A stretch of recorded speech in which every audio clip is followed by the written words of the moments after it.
কোন পৌনঃপুনিক যুক্ত সংখ্যাকে কিভাবে তোমরা সাধারণ ভগ্নাংশে প্রকাশ করবে অর্থাৎ লব আর হর আকারে প্রকাশ করবে জাস্ট 10 সেকেন্ডে তোমাদেরকে শিখিয়ে দেব। ওকে দেখো এখানে কিন্তু একটা পৌনঃপুনিক যুক্ত সংখ্যা আছে 0.555 এর মাথায় পৌনঃপুনিক।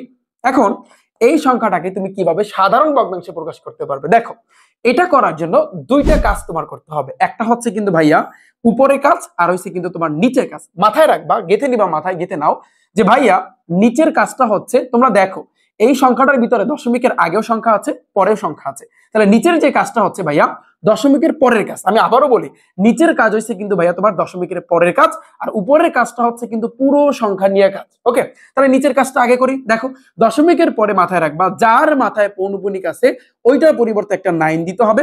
যদি এখানে দুইটা মাথায় পৌনঃপুনিক থাকতো দুইটা 9 দেওয়া লাগতো। আর যাদের মাথায় পৌনঃপুনিক নাই ওই কটার পরিবর্তে তোমার 0। তাহলে দেখো দশমিকের পরে একটার মাথায় পৌনঃপুনিক আছে, তার মানে একটা আমরা 9 দিলাম, আর দুইটার মাথায় পৌনঃপুনিক নাই তার মানে কিন্তু আমাদের দুইটা 0 দিতে হবে। ডান। এইগুলো হচ্ছে কিন্তু নিচের কাজ। উপরের কাজ কি? এখানে যতগুলো সংখ্যা আছে একেবারে সবগুলো সংখ্যা তোমার তুলতে হবে। ফার্স্টে দেখো 0555 আমি দিলাম। আবার কিন্তু ভাইয়া তোমার বিয়োগ দিতে হবে। বলো ভাইয়া কি দ্বারা আমরা বিয়োগ করব? এখানে পৌনঃপুনিক যার মাথায় আছে ওইটা বাদে বাকি যে সংখ্যাগুলো আছে ওই সংখ্যা কিন্তু বিয়োগের পরে দিতে হবে। তাহলে পৌনঃপুনিক এই 5 বাদে এখানে আছে 0 আর 5 আর 5, এইগুলো তোমার এখানে দিতে হবে। ডান।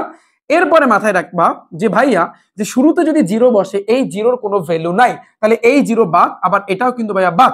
তাহলে দেখো উপরে থাকতেছে 555 মাইনাস, আর এখানে থাকতেছে কিন্তু ভাইয়া 55, এই যে 55 আমি দিয়ে দিলাম, আর নিচে হচ্ছে কিন্তু ভাইয়া তোমার 900। আচ্ছা, এরপর দেখো উপরে এখন তুমি যদি 555 থেকে যদি 55 বিয়োগ করো তাহলে দেখবা উপরে কিন্তু 500 থাকতেছে। তাহলে উপরে 0 নিচের 0, এই 0 এই 0 কাটাকাটি, তার মানে কিন্তু ভাইয়া 5/9। আমাদের অ্যান্সার হবে কিন্তু ভাইয়া ক নাম্বার? সিম্পল।